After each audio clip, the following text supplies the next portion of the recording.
The gunshot that killed Willa Zimmerman echoed through the Kansas plains on a scorching July afternoon in 1882, leaving his young wife Willa alone with child in a town that measured virtue by the presence of a wedding ring and the approval of its most pious residents. Willa Zimmerman stood at the graveside with her hands folded over her swollen belly, 6 months along with a baby that would never know its father. The preacher's words drifted over her like dust in the wind, meaningless syllables that did nothing to fill the gaping hole in her chest. William had been a good man, a farmhand who worked himself to exhaustion trying to build them a future. They had been married only 8 months when a spooked horse kicked him in the chest, and 3 days later he succumbed to his injuries, leaving Willa with nothing but debts and the child growing inside her. The funeral attendance was sparse.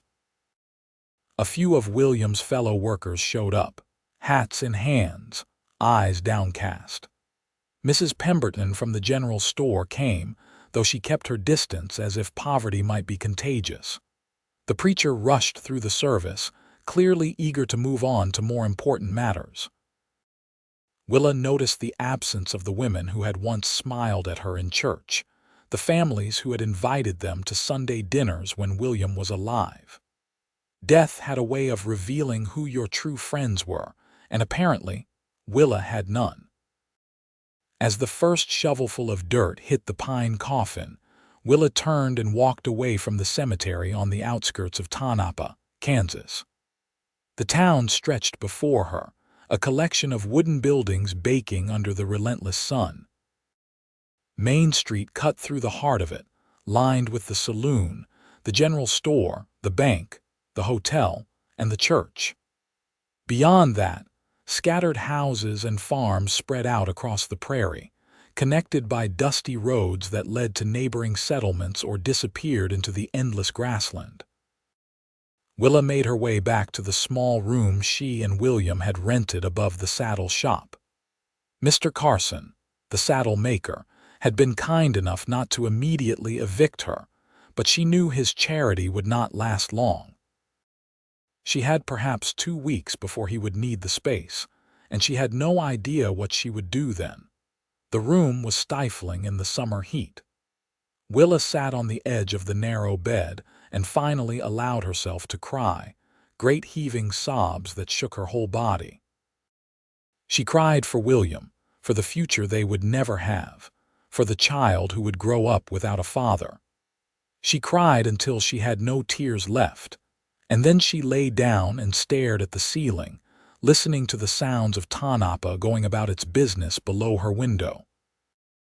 The next morning, Willa forced herself out of bed and put on her simplest dress, a gray cotton that was becoming tight around her middle. She tied her dark hair back in a severe bun and set out to find work. Surely someone in town would hire her. She could clean, cook, mend clothes, tend a garden. She was strong and healthy, willing to do whatever honest work was available.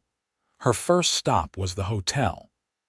Mrs. Davies, the owner, took one look at Willa's protruding belly and shook her head before Willa could even finish her request.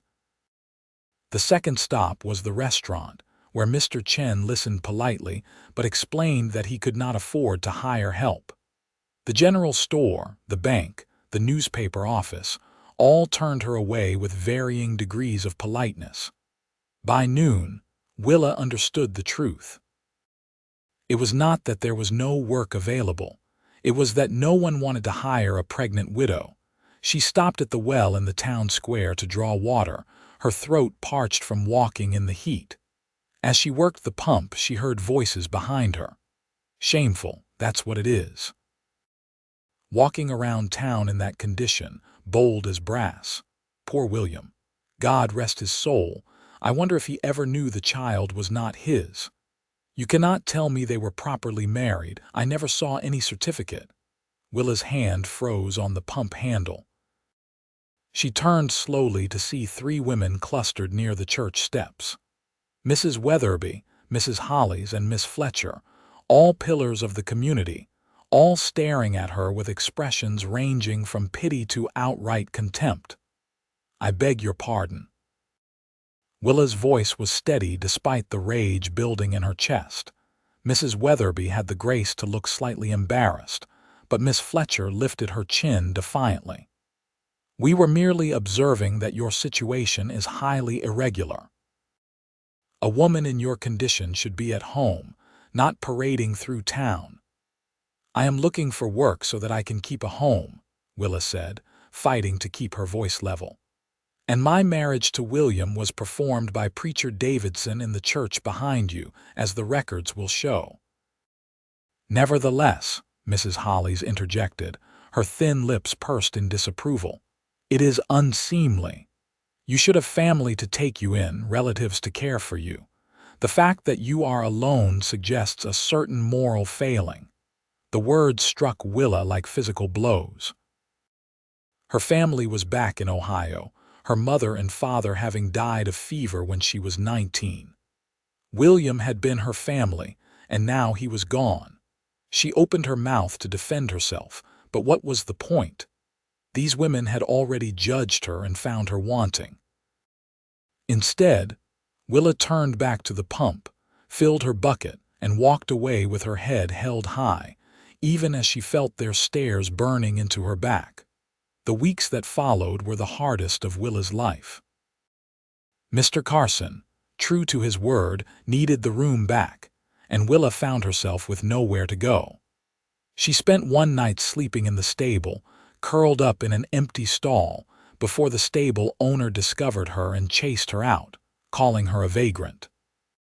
She tried the church next, hoping Preacher Davidson might offer sanctuary, but he informed her stiffly that the church was not a poorhouse, and suggested she move on to the next town where she might find more opportunities.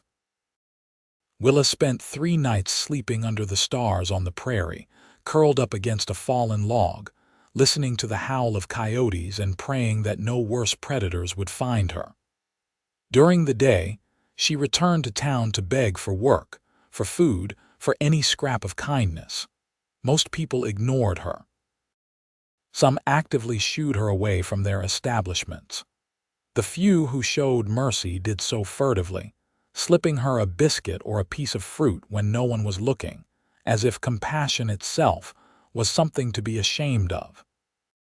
It was during one of these desperate days, as Willa sat on the steps of the shuttered blacksmith shop trying to muster the energy to continue, that she first saw Mason Young.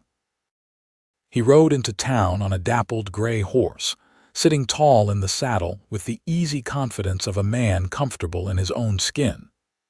He was dressed in typical cowboy fashion with worn leather chaps over denim pants, a faded blue shirt, and a wide-brimmed hat that shaded his face from the sun. A bandana hung loosely around his neck, and a gun belt sat low on his hips. He looked to be in his mid-20s, with sun-bronzed skin, and the lean, muscled build of someone who spent their days in hard physical labor. Willa watched as he dismounted in front of the saloon and tied his horse to the hitching post. He moved with a fluid grace, and when he removed his hat to wipe the sweat from his brow, she caught a glimpse of dark hair and strong features. Then he turned, and for a moment their eyes met across the dusty street. Willa looked away quickly, embarrassed to be caught staring. She struggled to her feet, intending to move along before someone accused her of loitering, but her vision suddenly swam. She had not eaten since the previous morning, and the heat combined with her pregnancy made her dizzy. She swayed, reaching out blindly for support that was not there. Strong hands caught her before she hit the ground. "Whoa there, easy does it." The voice was deep and warm, with a slight drawl that spoke of time spent in Texas or maybe Oklahoma. Willa blinked, trying to focus. The cowboy was kneeling beside her, one hand supporting her back, the other gently gripping her arm. Up close, she could see that his eyes were a striking hazel flecked with gold and green, and they looked at her with genuine concern. "Madam, are you all right? When did you last eat something? I am fine, Willa insisted, though her body betrayed her by trembling. Please, I do not need help. Well now, I respectfully disagree. Mason Young helped her sit back down on the steps, then stood and surveyed her with a critical eye. You look like you have not had a proper meal in days, and you are clearly expecting. You should not be out in this heat without food and water. I appreciate your concern, but I can manage. Willa's pride was about all she had left, and she clung to it stubbornly. Mason studied her for a long moment, then nodded. All right then. But humor me for just a minute, will you? I have been riding since dawn, and I could use some company for lunch. Would you join me at the restaurant? My treat, of course. Willa wanted to refuse, but her stomach chose that moment to growl audibly. Mason grinned, a warm, genuine expression that transformed his face from merely handsome to truly appealing. I will take that as a yes. Come on, up you get. He offered his hand, and after a moment's hesitation, Willa took it. His grip was firm and calloused, the hand of a working man. He helped her to her feet with surprising gentleness, as if he understood just how fragile she felt in that moment. They crossed the street to the restaurant, and Willa was acutely aware of the stares that followed them. She knew what it looked like, a pregnant woman without her husband accepting help from a strange man. The gossip would be all over town by sundown. But she was too hungry and too tired to care anymore. Mr. Chen looked surprised when they entered, his eyebrows rising almost to his hairline when Mason pulled out a chair for Willa and seated her like she was a fine lady. We will have 2 of whatever you have hot and ready, Mason said, settling into the chair across from her. And plenty of water, please. Mr. Chen nodded and disappeared into the kitchen. An uncomfortable silence fell between Willa and Mason. She kept her eyes on the table, unsure what to say. Finally, Mason spoke. My name is Mason Young. I have been working cattle up in Nebraska, but I am heading south to take a foreman position on a ranch outside of Dodge City. Thought I would stop in Tonopah for a night to rest my horse and get a decent meal before the last leg of the journey. Willa Zimmerman, she replied quietly. I am a widow. I am sorry for your loss. Mason's voice held genuine sympathy. Recently, 3 weeks ago, he was kicked by a horse. The words came out flat, emotionless. Willa had told the story so many times now that it had lost all meaning. That is a hard thing, made harder, I imagine, by your condition. Do you have family here? Someone to help you? Willa shook her head. No family, and it seems the town has decided that a pregnant widow is not fit company for decent folk. Mason's jaw tightened. I see. So that is why you were sitting on those steps looking like you were about to faint. How long since you have had a proper roof over your head? What does it matter? Willa's voice cracked despite her best efforts. I have tried everything. No one will hire me. No one will rent to me. I have nowhere to go and no money to get there even if I did. So please, enjoy your meal and continue on your journey and do not trouble yourself about me. I will manage somehow. Will you now? Mason leaned back in his chair, his expression thoughtful. Because from where I am sitting, you look about ready to collapse. And that baby you are carrying deserves better than a mother who is starving herself. Before Willa could respond, Mr. Chen arrived with 2 plates piled high with beef stew, fresh bread, and roasted vegetables. The smell alone made Willa's head spin. Mason pushed 1 plate toward her and picked up his fork. Eat, he said simply. We can talk after. Willa wanted to maintain her dignity, to eat slowly and carefully like a proper lady. Instead, she fell on the food like a starving animal, which she supposed she was. The stew was rich and savory, the bread still warm from the oven, the vegetables perfectly seasoned. She could not remember anything ever tasting so good. She cleaned her plate in record time and looked up to find Mason watching her with a mixture of concern and something else, Something softer. Better, he asked. Yes, thank you. Willa took a long drink of water, feeling strength slowly returning to her limbs. I am sorry. I was hungrier than I realized. No need to apologize. Mason finished his own meal at a more leisurely pace, then signaled Mr. Chen for more bread. When it arrived, he placed it in front of Willa. Eat this too. You need to keep your strength up. As Willa nibbled on the bread, Mason asked questions. Where had she come from? How long had she been married? What skills did she have? Willa answered haltingly at first, then more freely as she realized he was genuinely interested. There was something about Mason Young that put her at ease, a straightforward honesty that was rare in her experience. So you can cook, clean, mend, tend a garden, and you helped your mother run a boarding house back in Ohio. That is more skills than half the men I know, and yet no one in this town will give you a chance. Mason shook his head in disgust. Small-minded fools, the lot of them. They are just being practical, Willa said, though the words felt hollow. A pregnant woman is not much use to anyone. That is where you are wrong. Mason leaned forward, his eyes intense. A woman with your skills could be very useful to the right person. In fact, I might have a solution to your problem if you are willing to hear me out. Willa's heart began to beat faster. What kind of solution? The ranch I am heading to is a big operation, over 2,000 acres with about 500 head of cattle. The owner is a man named Mr. Patterson, wealthy fellow who mostly lives back east. He hired me to run the place and turn it into a profitable concern. Now the ranch house is large, much too large for one man, and it needs a proper housekeeper. Someone to cook, clean, maintain the place. The last foreman let it fall into disrepair, and Mr. Patterson wants it brought back up to standard. Willa stared at him.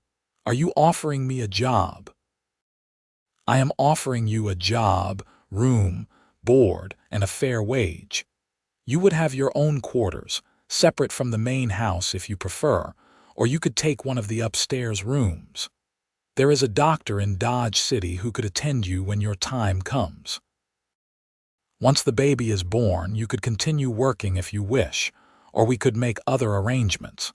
The point is, you would have a safe place to live and a way to support yourself and your child. It sounded too good to be true. Willa searched Mason's face for any sign of deception or ulterior motive. Why would you do this for me? You do not even know me. Mason was quiet for a moment, his gaze drifting to the window. My mother raised me and my two sisters alone after my father died in the war. I was only 5, too young to remember him clearly. We moved from town to town, always scraping by, always on the edge of desperation. My mother worked herself to the bone trying to keep us fed and clothed, and everywhere we went, people looked down on her. A woman alone with children, there must be something wrong with her, something shameful. Never mind that she was one of the hardest working, most decent people you could ever meet. She died when I was 16, worn out from a lifetime of struggle. He turned back to Willa, and she saw old pain in his eyes. I swore then that if I ever had the means, I would help women in situations like hers, like yours. So this is not charity, Mrs. Zimmerman. This is me making good on a promise I made to myself a long time ago. Plus, I genuinely need a housekeeper and you genuinely need a job. Seems like a fair trade to me. Willa felt tears prick at her eyes. Kindness, real kindness, was something she had almost forgotten existed. I do not know what to say. Say yes. Pack whatever belongings you have and we can leave in the morning. It is about 3 days' ride to Dodge City if we take it easy, which we will given your condition. I will get you there safely, I promise. Yes. The word came out as barely more than a whisper. Yes, I accept. Thank you, Mr. Young. Thank you so much. Call me Mason. We will be working together after all. Might as well dispense with formalities. He stood and dropped some coins on the table, more than enough to cover the meal. "Now, where are your things?" "I do not have much. What I could not sell to pay debts, I have been keeping hidden outside of town. I can get them tonight." "I will come with you. A lady should not be wandering around alone after dark." Mason offered his arm, and after a moment's hesitation, Willa took it. They walked out of the restaurant together, and Willa felt every eye in Tanapa on them. Let them stare. Let them whisper. For the first time in weeks, she had hope. That evening, Mason rented a room at the hotel and insisted that Willa take it while he slept in the stable with his horse. She protested, but he was immovable. "You need a proper night's rest in a proper bed. I have slept in worse places than a clean stable, believe me." The next morning dawned clear and hot. Willa was waiting outside the hotel before sunrise, her few possessions bundled in a worn carpet bag. Mason appeared leading not just his gray horse but a gentle chestnut mare as well. "Borrowed her from the stable," he explained. "You cannot ride double with me for 3 days in your condition. This girl is old and steady. She will take good care of you." They left Tanapa as the sun rose over the prairie, painting the sky in shades of pink and gold. Willa did not look back. There was nothing in that town she wanted to remember. The journey to Dodge City was unlike anything Willa had expected. Mason set an easy pace, stopping frequently to let her rest and stretch her legs. He was a natural storyteller, filling the long hours with tales of his adventures working cattle drives and breaking horses. He made her laugh with his descriptions of cantankerous bulls and stubborn mules, and he made her think with his observations about the changing West. "This is a hard land," he said on their second evening as they made camp under the stars. "It takes everything you have and demands more. But there is a kind of freedom here that you cannot find anywhere else. A person can remake themselves out here, leave the past behind and start fresh. It does not matter who your family was or what mistakes you made. What matters is who you are right now in this moment." Willa watched him as he built up the fire, his movements sure and efficient. In the flickering light, his face looked younger, more open. "Is that what you did? Remake yourself, in a way? I was angry for a long time after my mother died. Angry at the world, at God, at everyone who had turned their backs on us. I got into fights, drank too much, made some choices I am not proud of. But then I got hired on for a cattle drive, and something about the work settled me. Being out on the open range, responsible for something bigger than myself, it gave me purpose. I realized I could either spend my life being angry, or I could try to make something good come from all that pain. I chose the latter." "That was very wise of you." Mason looked over at her and smiled. "I do not know about wise, but it was the right choice for me." He paused, then added quietly, "You will find your way too, Willa, you and that baby. I know it does not feel like it now, but you will." Something shifted in that moment, something subtle but profound. Willa felt it in the way Mason looked at her, not with pity or judgment, but with understanding and respect. She felt it in her own chest, a warmth that had nothing to do with the fire.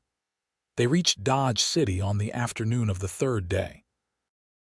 The town was bigger and rougher than Tanapa, with wide streets designed to accommodate cattle drives and a reputation for wildness that was known throughout Kansas. But it was also more prosperous and more tolerant. In Dodge City, people were too busy making money to worry over much about their neighbor's personal business. The Patterson Ranch lay about 10 miles south of town, sprawling across the prairie in all directions. The ranch house was indeed impressive, a 2-story structure with a wide porch that wrapped around 3 sides. It had clearly been built with care and expense, but Mason had not exaggerated about its current state. The paint was peeling, the porch railings were loose, and the yard was overgrown with weeds. Inside was even worse. Dust covered every surface, cobwebs draped the corners, and the kitchen looked like it had not been properly cleaned in months. But the bones of the house were good, and Willa could see its potential. "I know it is a mess," Mason said apologetically. "The previous foreman was not much interested in housekeeping. It is nothing that hard work will not fix." Willa set down her bag and rolled up her sleeves. "Where should I start?" "You should start by resting," Mason said firmly. "You just rode for 3 days. Take the rest of today to settle in, choose your room, get your bearings. Tomorrow is soon enough to start working." He showed her through the house, pointing out the various rooms. There were 4 bedrooms upstairs, all empty except for basic furniture. Downstairs was a large kitchen, a dining room, a parlor, and a small office. Behind the kitchen was a smaller room that had likely been intended as servants' quarters. "Take whichever room you like," Mason said. "Though I would recommend one upstairs. They are larger and get better air circulation." Willa chose a corner bedroom that faced east, toward the sunrise. It had a large window, a brass bed frame, and an old rocking chair that looked like it could use some repair. But it was hers, her space, and that meant everything. That night, they had a simple dinner of beans and cornbread that Mason prepared, apologizing for his limited cooking skills. Afterward, Willa sat on the porch and watched the sun set over the prairie. Mason joined her, carrying 2 cups of coffee. "It is peaceful here," Willa said, accepting the cup gratefully. "Quiet." "It is, though it will get busier soon. I have hired half a dozen cowhands who will be arriving over the next week to start working the herd. They will be housed in the bunkhouse over yonder." He gestured to a long, low building about 100 yards from the main house. "You will not have to cook for them. They have their own arrangements, but they will likely come up to the main house for meetings and such, so you will see them around." "I do not mind cooking for them if it would help," Willa offered. "We will see how you are managing once you get settled. No need to take on more than you can handle." Mason sipped his coffee, his eyes on the horizon. "Willa, I want you to understand something. You are safe here. No one is going to judge you or mistreat you. If any of the hands give you trouble, you tell me immediately and I will deal with it. Understood?" "Understood. Thank you, Mason, for everything." He turned to look at her, and in the fading light his expression was soft. "You are welcome. Now get some rest. Tomorrow is a new beginning." The weeks that followed fell into a comfortable rhythm. Willa threw herself into restoring the ranch house, attacking years of neglect with determination and elbow grease. She scrubbed floors and walls, washed windows, beat rugs, and chased out spiders. She mended curtains and patched holes in the screens. She organized the kitchen and established a proper pantry.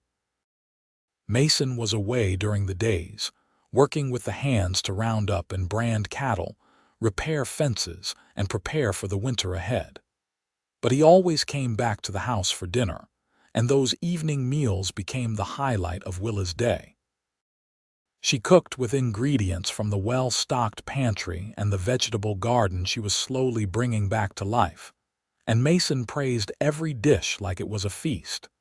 They talked as they ate, sharing stories and opinions on everything from politics to poetry. Willa discovered that, despite his rough exterior, Mason was surprisingly well-read, with a love of history and a sharp mind for business. He discovered that Willa had a dry sense of humor and a talent for mimicry that could leave him laughing until his sides hurt. The hands noticed, of course. 6 men now worked the ranch: Jake, Pete, Carlos, Samuel, Tom, and a kid named Davy who could not have been more than 19. They were respectful to Willa, tipping their hats when they saw her and accepting her occasional offers of lemonade on hot days without comment. But Willa caught the speculative glances they exchanged when they saw Mason and her together, the knowing smiles when Mason laughed at something she said. As her belly grew rounder, Willa found herself slowing down. Simple tasks became difficult, and by late September, she had to admit that she needed to rest more often. Mason noticed, of course. He started insisting that she sit down for part of the day, bringing her tasks she could do while seated, like mending or shelling peas. He hired a local woman, Mrs. Rodriguez, to come twice a week to help with the heavier cleaning. One evening in early October, as they sat on the porch watching the stars come out, Mason cleared his throat nervously. "Willa, I have been thinking. Your time is getting close, maybe another month or so. We should make arrangements for when the baby comes. I spoke to Doc Sanders in Dodge City, and he is willing to come out here when you need him. But you should probably have a woman with you as well, someone experienced in these matters." "Mrs. Rodriguez has offered," Willa said. "She has delivered 6 children of her own and helped with countless others. I trust her." "Good.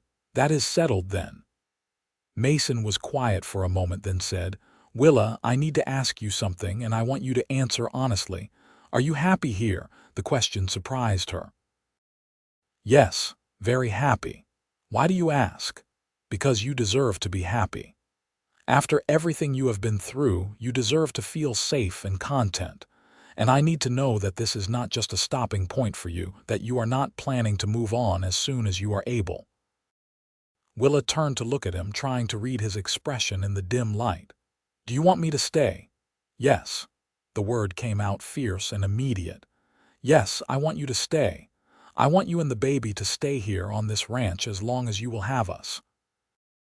I know it has not been that long, only a few months, but Willa, you have become important to me. This house, it feels like a home now, and that is because of you." Willa's heart was pounding. "Mason, Wait, let me finish." He turned in his chair to face her fully. "I know this is complicated. I know you are still grieving your husband, and I am not trying to replace him or rush you into anything. But I need you to know that my feelings for you have grown beyond simple friendship or employer and employee. I care about you, Willa, deeply. And if there is any chance that you might someday feel the same way about me, I would wait as long as it takes." The words hung in the air between them. Willa's mind was racing. She had been so focused on survival, on getting through each day, that she had not allowed herself to examine her own feelings. But now, forced to confront them, she realized the truth. She cared for Mason too.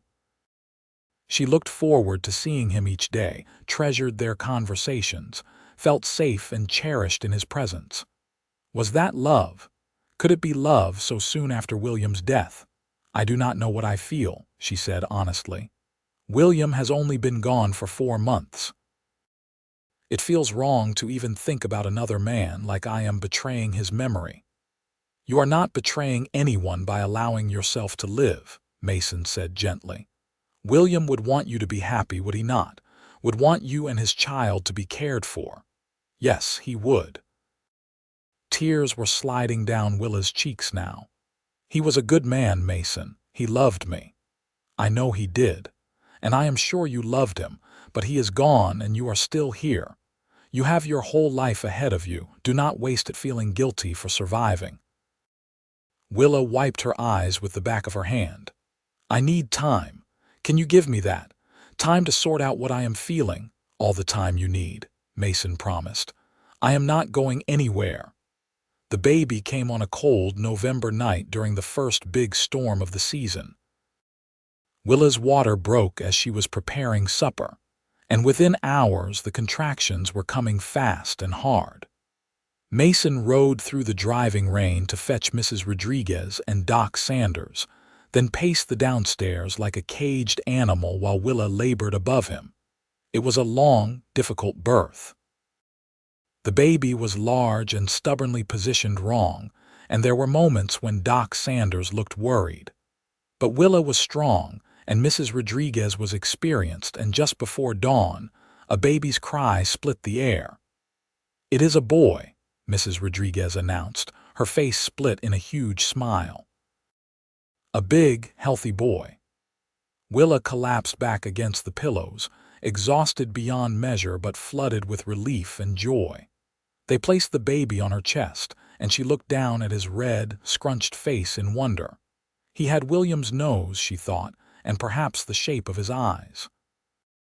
But his thick, dark hair was all his own. "What will you name him?" Mrs. Rodriguez asked. Willa had been thinking about this for months. "James," she said. "James William Zimmerman." When Mason was finally allowed up to see them, he stood in the doorway looking almost afraid to enter. Willa smiled and beckoned him in. "Come meet James," she said. Mason approached slowly and looked down at the baby with an expression of awe. "He is beautiful, perfect. How are you feeling? Tired, sore, happy?" Willa adjusted the blanket around James. "Thank you for getting the doctor and Mrs. Rodriguez here safely." "Of course. I would do anything for you, for both of you." Mason reached out hesitantly, and Willa placed James in his arms. The big cowboy held the tiny baby with surprising gentleness, supporting his head carefully. James opened his eyes, unfocused and dark, and seemed to stare up at Mason's face. Something passed between them, some wordless connection. Mason looked up at Willa with tears in his eyes. "He is wonderful," he whispered. "Just wonderful." The winter months were hard but happy.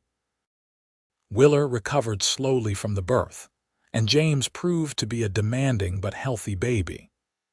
Mason helped whenever he could, walking the floor with James when he fussed, changing diapers without complaint, singing off key lullabies that somehow worked. The hands adored James, taking turns holding him when Willa brought him out on sunny days. Even gruff old Pete, who claimed to hate children, could be found making silly faces to get James to smile. As for Willa, she found herself falling into motherhood with a fierce joy she had not anticipated. Every milestone filled her with wonder. James's first real smile, directed at her in a moment of quiet contentment. His first laugh, prompted by Mason playing peekaboo. The way he would calm when he heard her voice, the way he fit so perfectly in her arms. But beneath the joy was a constant undercurrent of fear. She loved James so much it terrified her. The thought of anything happening to him made her physically ill. She checked his breathing constantly while he slept, held him perhaps a bit too tightly, worried over every sniffle and cry. Mason noticed, of course. One evening in late January, as Willa sat by James's cradle watching him sleep for the third time that hour, Mason gently took her arm and led her away. "He is fine," he said softly. "Healthy and happy. You need to let yourself rest. I know, I just worry." Willa wrapped her arms around herself. "He is so small, so vulnerable. What if something happens? What if I am not good enough to protect him? You are an excellent mother. James is lucky to have you, but you cannot live your life in fear. You will drive yourself mad, and you will not be able to enjoy these precious early days." "How do you know so much about it?" Willa asked, only half joking. "I watched my mother with my sisters, saw how the worry ate at her, especially after my father died. She was so afraid something would happen to us that she could not let herself be happy. I do not want that for you." Willa leaned into him, and his arm came around her shoulders naturally. They stood like that for a long moment, drawing comfort from each other's presence. "Mason," Willa said quietly, "I have been thinking about what you said back in October, about your feelings for me." She felt him tense. And I think I am ready to admit that I have feelings for you too. I do not know exactly when it happened, maybe that first day when you bought me lunch. Maybe on the ride here when you made me laugh despite everything. Maybe when I saw you hold James for the first time. But somewhere along the way, I stopped seeing you as just my employer or my friend. I started seeing you as someone I could love, someone I think I do love." Mason pulled back to look at her, his eyes searching her face. Are you sure? I do not want you to feel pressured or obligated. I am sure, and I am terrified. Willa laughed shakily. I lost William so suddenly. What if something happens to you? What if I let myself love you completely and then lose you too? That could happen, Mason said honestly. Life is dangerous, especially out here. But Willa, is not it better to love fully while we can, rather than holding back out of fear? Your time with William was short, but it was real and good. Do you regret it? No, never. Then do not regret this either. Whatever time we have together, let us make it count. He leaned down and kissed her, gentle and sweet. Willa kissed him back, feeling something broken inside her start to heal. They courted properly after that, despite the fact that they lived in the same house. Mason brought her flowers from Dodge City and wrote her terrible poetry that made her laugh. They took walks together in the evening when the weather allowed, and played cards by the fire when it did not. They talked about their hopes and dreams, their fears and failures, and slowly, carefully, they built something beautiful together. By the time spring arrived and James was 6 months old, Willa knew with absolute certainty that she wanted to spend the rest of her life with Mason Young. But she hesitated to say anything, uncertain of how to navigate the social complexities. Was it too soon to remarry? What would people say? And what about James? How would it affect him to have Mason as a stepfather? Mason seemed content to let her set the pace, never pushing, always patient. But Willa could see the question in his eyes, the hope and the fear mixed together. The decision was made for her in an unexpected way. In late May, Willa needed to go into Dodge City to pick up supplies that had been ordered from back east. Mason offered to accompany her, and they made a day of it, bringing James along. It was the first time Willa had been to town since arriving, and she was nervous about how she would be received. She need not have worried. Dodge City was too busy to care much about one woman's past. She did her shopping without incident, and they were preparing to head back to the ranch when they ran into a familiar face outside the general store. Mrs. Weatherby from Tonopah was standing on the sidewalk, her mouth open in shock as she stared at Willa. Mrs. Zimmerman, is that you? Willa's stomach dropped, but she forced herself to smile politely. Mrs. Weatherby, what a surprise. I am visiting my sister who lives here. But you? I heard you had left Tonopah. Are you living in Dodge City now? Mrs. Weatherby's eyes were already scanning over Willa's appearance, taking in her nice dress, the healthy glow in her cheeks, and most importantly, the baby in her arms. I live on the Patterson Ranch where I work as the housekeeper, Willa said, keeping her voice even. I see. And the baby, he is healthy, very healthy, thank you. At that moment, Mason emerged from the store carrying their packages. He came to stand beside Willa and Mrs. Weatherby's eyes widened further. Mrs. Weatherby, this is Mason Young, the foreman of the Patterson Ranch, Willa said. A pleasure, Mason said, tipping his hat. Then, in a move that shocked both women, he leaned over and planted a kiss on Willa's cheek. Ready to go, darling. Willa could only nod, too surprised to speak. Mason took James from her arms with practiced ease and offered her his other arm. They walked to the wagon together, leaving Mrs. Weatherby staring after them. As soon as they were out of town, Willa turned to Mason. Why did you do that? Call me darling and kiss me in front of her. Mason looked unrepentant. Because I could see in her eyes that she was already judging you, making up stories about your situation. I wanted her to know that you are not alone, that you have someone who cares about you. Let her take that back to Tonopah and spread it around. But now she will think we are living in sin, an unmarried woman and man under the same roof. So let us make it not a lie. Mason pulled the wagon to a stop and turned to face her fully. Marry me, Willa. Not because of what anyone else thinks, but because I love you and I want to spend my life with you. I want to be James's father, not just in practice but in name. I want to give you more children, if you will have them. I want to grow old with you on that ranch, watching the seasons change and our family grow." Tears were streaming down Willa's face. "Yes," she whispered. "Yes, I will marry you."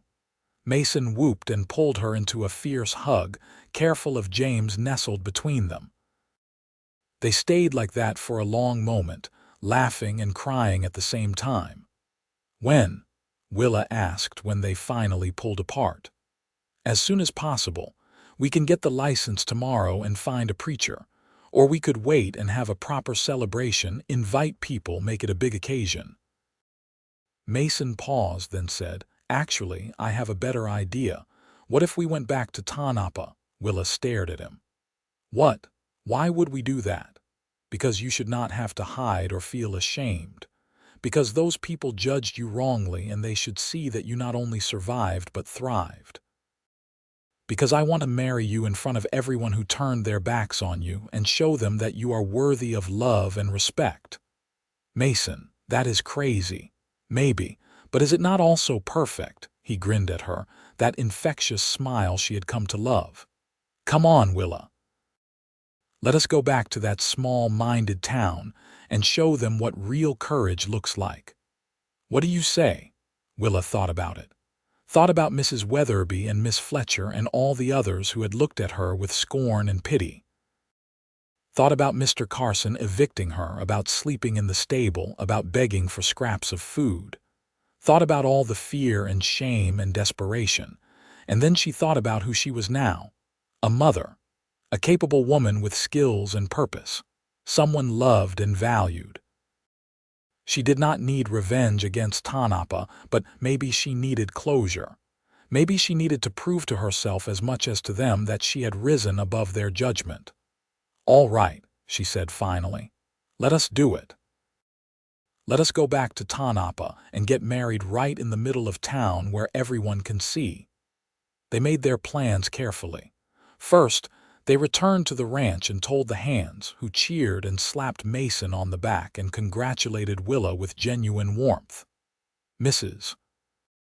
Rodriguez cried and hugged Willa and immediately started planning what food to prepare.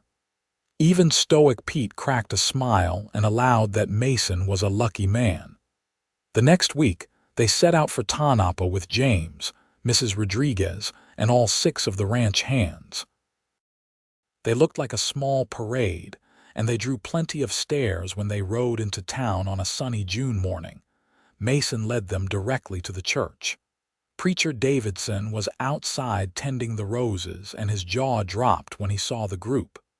"Mrs. Zimmerman, what are you doing back here?" "I've come to get married, preacher," Willa said clearly. "This is Mason Young, and we would like you to perform the ceremony." "Married? But I mean when?" "Where?" The preacher looked flustered. "Right here, right now, in front of anyone who cares to watch," Mason said. He dismounted and helped Willa down, keeping a supportive hand at her back. Word spread through Tanapa like wildfire. Within minutes, people were emerging from buildings and houses, drawn by curiosity. Willa recognized many of them and saw the shock and confusion on their faces. Mrs. Weatherby must have already returned and spread her news, because several women were whispering behind their hands and shooting speculative glances. Mason ignored them all. He focused entirely on Willa, taking both her hands in his as they stood in front of the church. Preacher Davidson, looking like he had been caught in a whirlwind, hurriedly gathered his prayer book and vestments. The crowd grew larger. By the time the preacher was ready to begin, it seemed like half of Tanapa had gathered to watch. Willa scanned their faces and saw a mixture of expressions: surprise, judgment, curiosity, and in a few cases, what might have been respect or even happiness for her. "Dearly beloved," Preacher Davidson began, his voice carrying across the dusty street, "we are gathered here today to join this man and this woman in holy matrimony." As the familiar words washed over her, Willa found her anxiety fading. It did not matter what these people thought. What mattered was the man standing before her, looking at her like she was the most precious thing in the world. What mattered was James, held safely in Mrs. Rodriguez's arms. What mattered was the life they were building together, the future full of possibility. Do you, Mason Young, take this woman to be your lawfully wedded wife, to have and to hold from this day forward, for better or for worse, for richer or for poorer, in sickness and in health, to love and to cherish, till death do you part? I do, Mason said, loud and clear so everyone could hear. And do you, Willa Zimmerman, take this man to be your lawfully wedded husband, to have and to hold from this day forward, for better or for worse, for richer or for poorer, in sickness and in health, to love and to cherish, till death do you part? I do, Willa said, her voice strong and sure. Then by the power vested in me by the state of Kansas, I now pronounce you husband and wife. You may kiss your bride. Mason pulled Willa into his arms and kissed her soundly, to the cheers of the ranch hands and the shocked gasps of the townspeople. When they finally broke apart, both breathless and smiling, Mason turned to address the crowd. I want you all to know, he said, his voice carrying authority, that this woman is the finest person I have ever had the privilege to know. She has faced hardship and loss with courage and grace.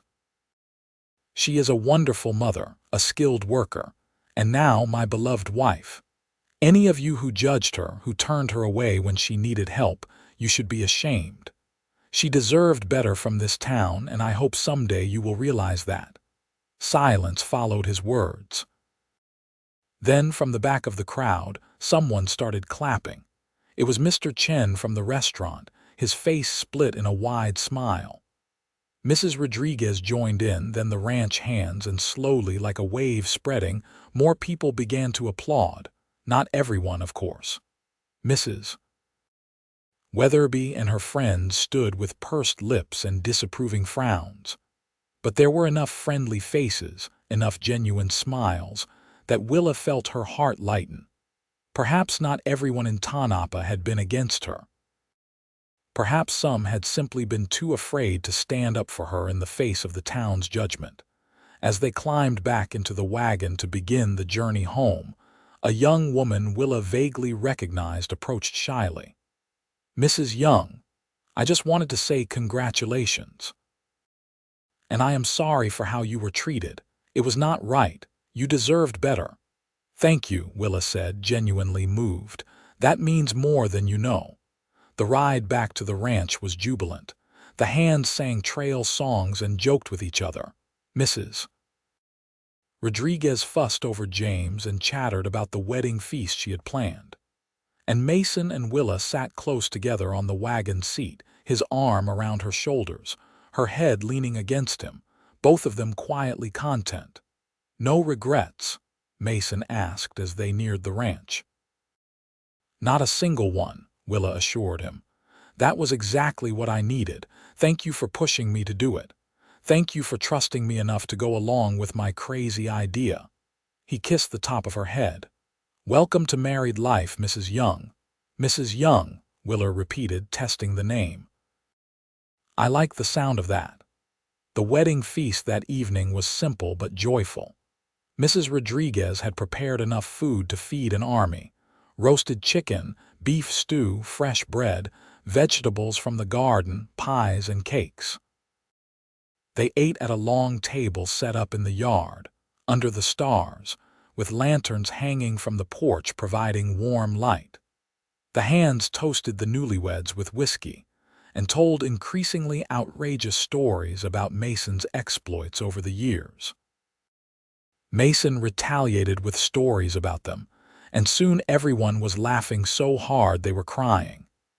James slept through most of it, occasionally waking to nurse and then drifting off again in Willa's arms. As the night grew late and the hands drifted off to the bunkhouse, Mason and Willa found themselves alone on the porch. Willa was exhausted but happy, and she leaned against her new husband with a contented sigh. Ready for bed? Mason asked softly.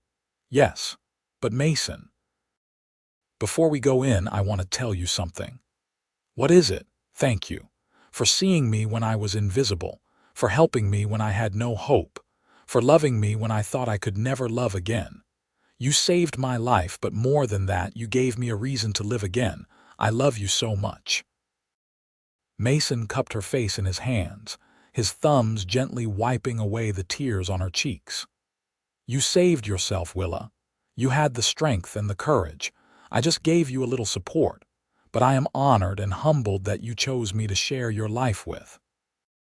I promise I will spend every day trying to deserve that gift. He kissed her then, sweet and tender and full of promise. And when they finally went inside and climbed the stairs to the bedroom they would now share, Willa felt like she was finally, truly home. The months and years that followed brought their share of challenges. The ranch required constant work, and there were times when money was tight and the future uncertain. But Mason proved to be an excellent foreman and a shrewd businessman. Under his management, the Patterson Ranch thrived. The herd grew, profits increased, and eventually Mr. Patterson offered to sell Mason a partnership in the operation. Willa threw herself into not just managing the household but improving it. She expanded the vegetable garden into something that could feed the entire ranch through the winter. She learned to preserve and can, to make soap and candles, to do all the small tasks that kept a frontier household running. And she proved to have a good head for numbers, eventually taking over the ranch's bookkeeping and accounts. James grew from a baby into a rambunctious toddler, running through the house and the yard with boundless energy. Mason adopted him formally, and James knew no father but Mason. He learned to ride a horse before he could read, and he followed Mason around like a devoted shadow, wanting to help with every task. When James was 2 years old, Willa became pregnant again. This time, the pregnancy was easier and the birth quicker. On a crisp October morning, they welcomed a daughter into the world. They named her Emma, and she had Willa's dark eyes and Mason's ready smile. 2 years after Emma came another daughter, Rose, followed 2 years later by a son they named Thomas. The house that had once felt too large now rang with the laughter and chaos of children. Meals were noisy affairs with everyone talking over each other. Bedtimes involved reading stories and singing songs. And through it all, Willa and Mason's love deepened and matured. They had their arguments, of course. Mason could be stubborn and overly confident in his decisions. Willa could be anxious and sometimes too quick to worry. But they learned to talk through their disagreements, to compromise, to support each other even when they did not fully agree. The ranch hands came and went over the years, but a core group remained.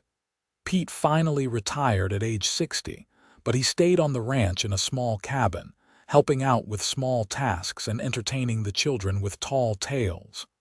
Mrs. Rodriguez became like family, an honorary grandmother to the children and a trusted friend to Willa. As the children grew older, they each developed their own personalities and interests. James became a skilled horseman and a natural leader, clearly destined to follow in Mason's footsteps. Emma surprised everyone with her talent for drawing and painting, covering every available surface with her artwork. Rose was the fearless one, always climbing trees and exploring, determined to keep up with her older siblings. And Thomas, the baby, was sweet and gentle, preferring books and quiet contemplation to rough play. The years brought changes to the West as well. Railroads spread across Kansas, bringing new opportunities and new challenges. Tonopah grew from a small farming community into a more prosperous town. Dodge City's wild days faded as law and order took firmer hold. The frontier was slowly being tamed, the Wild West becoming just a memory. When James was 10 years old, Willa received word that Mrs. Weatherby had passed away. She felt no satisfaction, only a kind of sad pity. The woman had lived her whole life constrained by rigid rules and harsh judgments, never allowing herself the freedom to be truly happy. What a waste. That evening, Willa told James about her time in Tanapa, about how hard things had been after his birth father died, about the town's judgment and her desperate circumstances. James listened with wide eyes, old enough now to understand. "But then Papa found you," James said, using the name he had always called Mason. "Yes, then Papa found me," Willa agreed, smiling at the memory. "He gave us a chance for a new life." "I am glad he did," James said seriously. "I am glad you are my mama and he is my papa. I am glad we are a family." "So am I, sweetheart, so am I." As Willa tucked James into bed that night, she reflected on how far she had come. From that desperate pregnant widow sleeping in a stable to this, a thriving ranch, a loving husband, 4 beautiful children, a life full of purpose and joy. It had not been an easy journey, but it had been worth every struggle. By the time James was 18, he was working full-time on the ranch alongside Mason, learning everything he could about managing the operation. Emma had started taking art lessons from a teacher in Dodge City, and her work was good enough that she dreamed of someday going to art school back east. Rose, at 14, was already breaking hearts with her wild beauty and independent spirit. And Thomas, at 12, had announced his intention to become a teacher, wanting to bring education to the frontier communities. Mason and Willa were in their 40s now, with the gray hairs and laugh lines to prove it. But they were still as much in love as they had been on their wedding day, perhaps even more so. The passion had mellowed into a deep companionship, but it was no less real or important. One evening, as they sat on the porch watching the sunset like they had so many times before, Mason took Willa's hand. "You remember the day we met?" he asked. "How could I forget? You saved me from fainting in the street and then insisted on buying me lunch. I thought you were either crazy or too good to be true." "I took one look at you and knew," Mason said, "knew that you were someone special, knew that if I let you walk away I would regret it for the rest of my life." "I did not know," Willa admitted. "I was too lost in my own pain and fear to see what was right in front of me. But I am so grateful that you were persistent, that you did not give up on me even when I had given up on myself." "Never," Mason said firmly. "I would never give up on you. Through everything we have faced, everything we will face, I am by your side. Always." Willa leaned into him, and they watched as the sun slipped below the horizon, painting the sky in brilliant shades of orange and pink. The ranch spread out before them, the fruits of their labor and love. The house behind them held their sleeping children, each one a miracle and a blessing. This was happiness, Willa thought. Not the absence of struggle, but the presence of love and purpose. Not perfection, but something better. A real, flawed, beautiful life built by 2 people who refused to give up on each other or themselves. As the stars began to appear overhead, Willa said softly, "I love you, Mason Young, today, tomorrow, and always. And I love you, Willa Young, forever." They sat together in the gathering darkness, 2 souls who had found each other against all odds, who had built something lasting and good from the ashes of despair. The prairie wind whispered around them, carrying the scent of grass and earth and home. Years continued to pass, bringing both joy and sorrow. Emma eventually did go to art school in New York, returning each summer with new techniques and an expanding portfolio. She eventually moved to Denver, where she opened her own studio and married a fellow artist, a kind man named Robert who adored her creative spirit. Rose, true to her adventurous nature, became involved in the suffrage movement, fighting for women's right to vote. She traveled throughout Kansas giving speeches and organizing rallies, never afraid to speak her mind. She married late, at 30, to a lawyer who shared her passion for justice and reform. Thomas followed his dream of teaching, establishing a small school on the ranch that served the children of the surrounding homesteads. He married his childhood sweetheart, a quiet girl named Sarah, and they had 3 children who kept the ranch house lively even after the older children had moved on. James stayed on the ranch, eventually taking over most of the day-to-day operations as Mason slowed down. He married a rancher's daughter from a neighboring spread, a practical woman named Catherine who could rope a calf as well as any man, and who gave James 5 strong children. Through it all, Mason and Willa remained the heart of the family. They were the ones everyone came home to for holidays and special occasions. They were the wise counsel sought during times of trouble. They were the living proof that love could endure and even thrive under the harshest conditions. When Willa was 65, she fell ill with pneumonia during a particularly harsh winter. For 3 weeks, she lay in bed fighting for her life, with Mason never leaving her side. The doctor from Dodge City shook his head and said to prepare for the worst. But Willa, stubborn as ever, refused to give up. She clawed her way back to health, though the illness left her weaker than before. "You scared me," Mason told her when she was finally well enough to sit up and take notice. His face was haggard, aged 10 years in those 3 weeks. "I thought I was going to lose you." "Not yet," Willa said, her voice still raspy. "I am not ready to leave you yet. We still have more life to live together." And they did. 5 more years of sunsets on the porch, of grandchildren climbing into their laps, of quiet mornings drinking coffee and louder evenings full of family dinners. 5 more years of love and companionship and the simple joy of being together. Mason passed first, at the age of 73, dying peacefully in his sleep with Willa beside him. The entire community turned out for his funeral, testament to the respect and love he had earned over his lifetime. Willa stood at his graveside with dry eyes, too devastated for tears. She had known this day would come eventually, but knowing did nothing to ease the pain of it.